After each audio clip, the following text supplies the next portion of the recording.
Welcome to the Overgivers Anonymous podcast. My name is Angela Mondor, also known as the Geeky Girl. In this podcast, we're going to be talking about some amazing things to help you get over overgiving. Hi, and welcome to this episode of the Overgivers Anonymous podcast. My name is Angela Mondor, and I'm here to talk to you about something. I get it. Maybe it's not quite winter where you're at. And frankly, you can see I'm still in October Halloween mode anyway. But winter is coming. For us in North America anyway. For those of you in South America, of course, summer is coming. Yay for you guys. But for us in North America, winter is in fact coming. And regardless of where you live on this planet, the end of the year is coming too. I'm not trying to shit all over you, and I'm certainly not trying to give you any kind of extra stress. But you do have a beautiful opportunity right now, and that's about setting some goals and some ideas of what you want to accomplish in this new year that's coming up for your business. I used to love getting new school supplies. I don't know about you, but the beginning of the school year meant that I got new school supplies, I got new books, I got new pens, all those kinds of things. And that hasn't stopped. I love office supplies. Also love new books, and it's nice to be able to start a new year with a new planner. So let's just get that out of the way. That's fun. I love it. I hope you do too. Got some things I want to just recircle about that later. But you know, it is definitely starting to look like goal setting season. At least it is for me. So I want to welcome you and bring you into this concept and see how you're feeling about your business right now. And maybe, just maybe, if it's starting to get a little chilly where you're at, maybe you can snuggle up with like a warm glass of cocoa, or maybe some tea and maybe some coffee, whatever does your thing, right? Whatever works best for you. That's what's important here. Maybe a blanket, warm socks. I don't know. Let's snuggle down and really get into it, okay? This is a perfect time of year for reflection. I think that it is one of the biggest pieces of planning out what you want to do next is reflection. And that just doesn't happen at the end of every year. That happens for me throughout the year as well. But at this time of year, I get to reflect on what my business has been in 2024. What has changed? What's different? What things have moved, not just in terms of what I want, but also what has changed in the industry, or what's changed about my clients. What are some things that have moved and changed even in technology or in, the overall world of what's going on. And of course, we're sitting at this being November the 11th, and I also want to recognize that it is also Remembrance Day here in Canada on November the 11th. So no, I'm not giving this to you live. I definitely did this ahead of time. But I didn't want to not put this out just simply because of the date. I like to make sure that this is consistent. You don't have to listen to it on that day, obviously. But for me, it's very important to recognize the fact that this is Veterans Day, or it is Remembrance Day here in Canada specifically, where we remember the people who have fought and who have worked for our freedoms. And it is, I'll just take this one moment because it's very important to me, that we are not done fighting for all of the freedoms, for all of the people, and that it is a time to remember those who have fought the hardest for what we have now, and a reminder that it is important to continue to fight for what we feel is right. That being said, let's dig into this concept, because you're going to be fighting for what's important and right in your business. And in order to do that, having some tools at your disposal will be valuable for you to do that. And let's get into that. The reflection piece of creating these goals in your business. I talked a little bit about thinking about what has 2024 brought me. Clearly, we're not done 2024, and lots could still happen, unfortunately, or fortunately. But I can see a big picture of what's already happened. So we're sitting, when you're listening to this, you're probably in November at this point, which means that at least 10 months have passed. That's 10 months of data. What has your income been this year? Is it on track to be what you anticipated it being? Are you ahead or behind? Those kinds of questions. Not just about money, though. How have things occurred inside your business? What has changed? When I think at my business, I look at the relationships that I've built with people over the last year. There's relationships that have actually come into my business that were previous relationships Now, here's where the fun bit comes for neurodivergent people. Because when a neurodivergent person loses touch with somebody in their life, and then they pop up 3 months a year or more, we just assume time starts where we left off.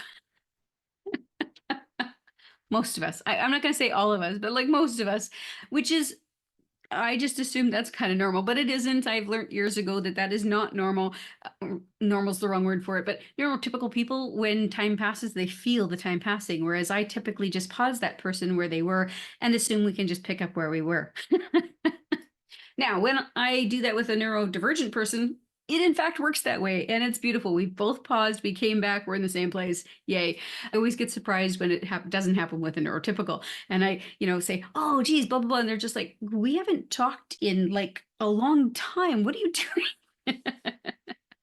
So for me, when I look back at my relationships in the business and see those people who I hadn't talked to for a long time are back again, or maybe people who I've wanted to be in connection with and who now all of a sudden we have found our way to be in connection with each other, or some relationships that maybe just didn't continue through 2024 the way that we thought maybe they would. Those are all important pieces in the reflection.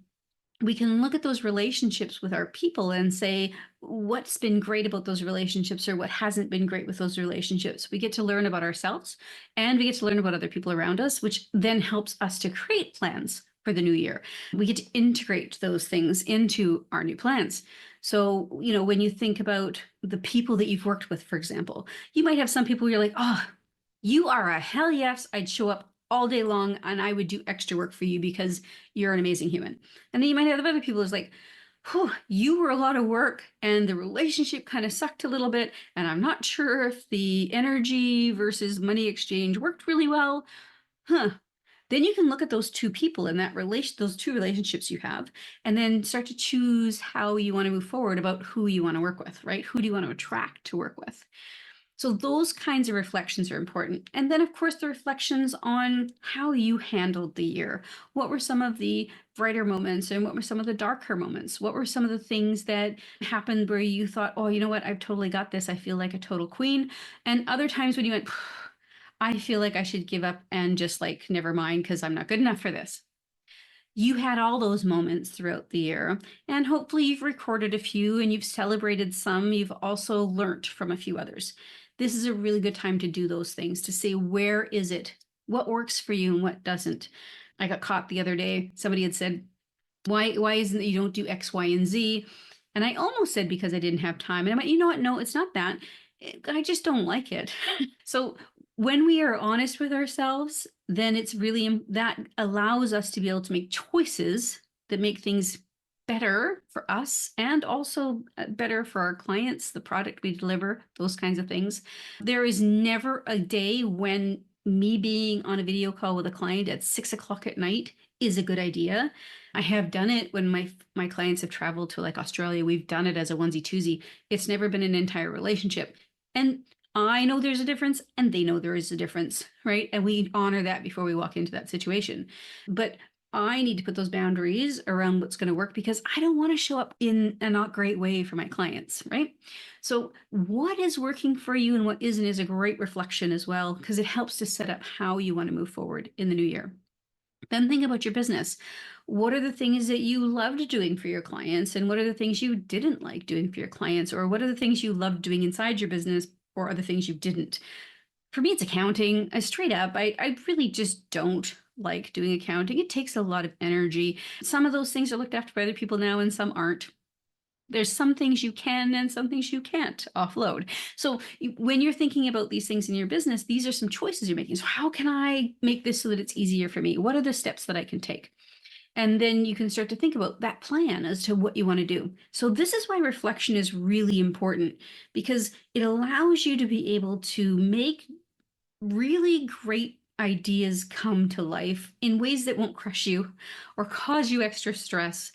Because when we dream big, it's fun, it's exciting, but then the entire world might crumble if we build incorrectly. Okay. So for example, there was a few years ago, I think it was I was thinking about becoming a professional speaker that traveled. I love being on stage. I love communicating with people in training and providing value. There is nothing about that job that I don't love. And so I thought this would be kind of cool. So I started to take some gigs, I started to do some stuff. And then I realized that this is going to require me to travel a lot. This is the part I didn't think of.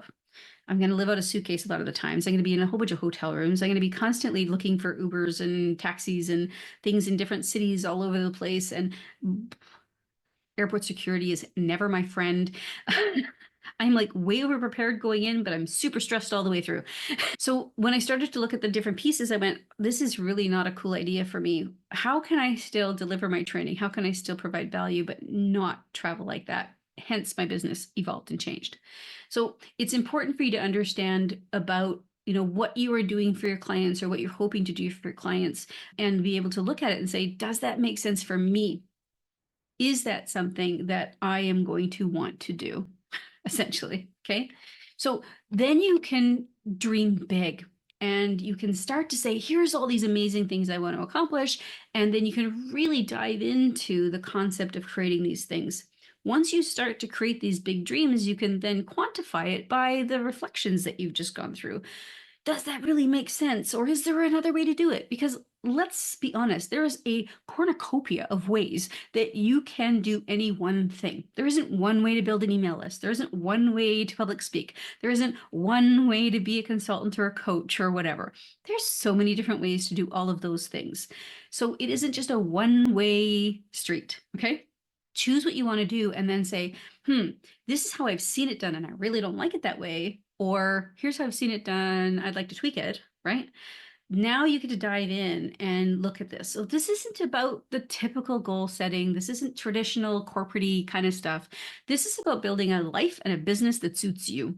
This is about taking your needs and your desires and turning it into a life/business that you actually want to get up for every morning. Once you start to make those big dreams, then you want to start thinking about, how do I break that down? How do I take that large, overwhelming, whatever it is? Because maybe it's, I want to make 100K this year, or maybe it's I want to make 40K this year, or maybe I want to hit the million mark.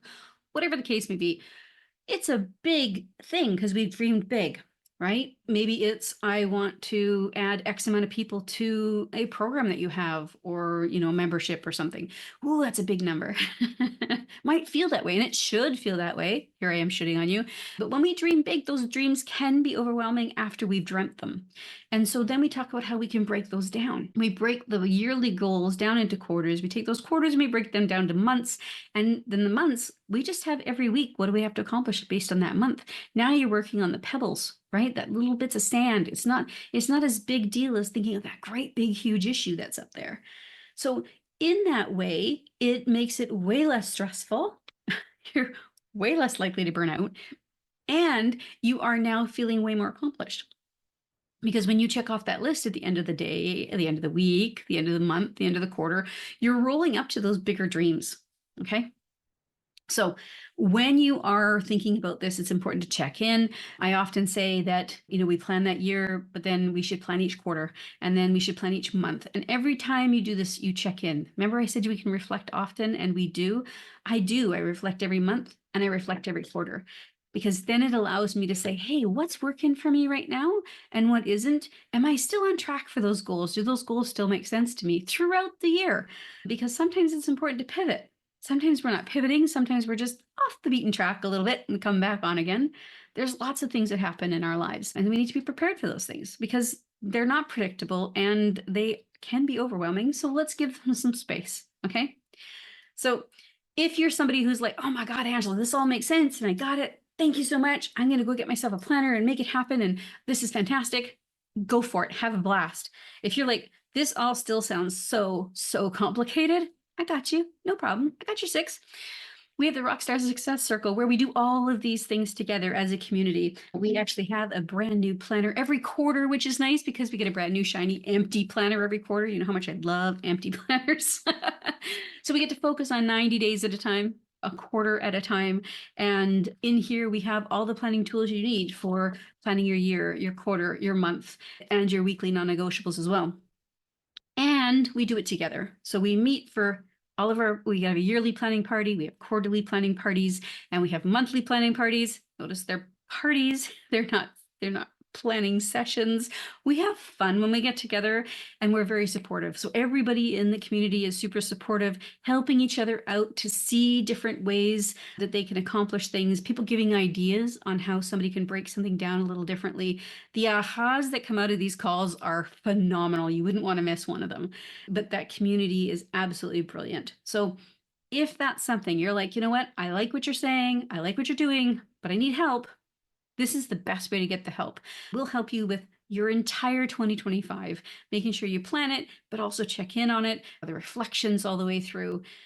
At the end of the day, I hope that what you got out of this today is that you understand the value in reflection, and that you also understand the value in planning, so that you don't run into great big hiccups of times where you go, oh, why did I do that? Why did I choose this? I hope you have a fantastic week. I hope you keep your momentum going, and I look forward to talking to you next week. Have a great one. Bye now. Thank you so much for listening to the Overgivers Anonymous podcast. Your support means the world to me. You can find show notes for this episode and other goodies at overgiversanonymous.ca. And if you enjoyed this episode, or you enjoyed the podcast in general, why not join us in the Overgivers Anonymous Facebook group, where you can connect with overgivers from all over the world.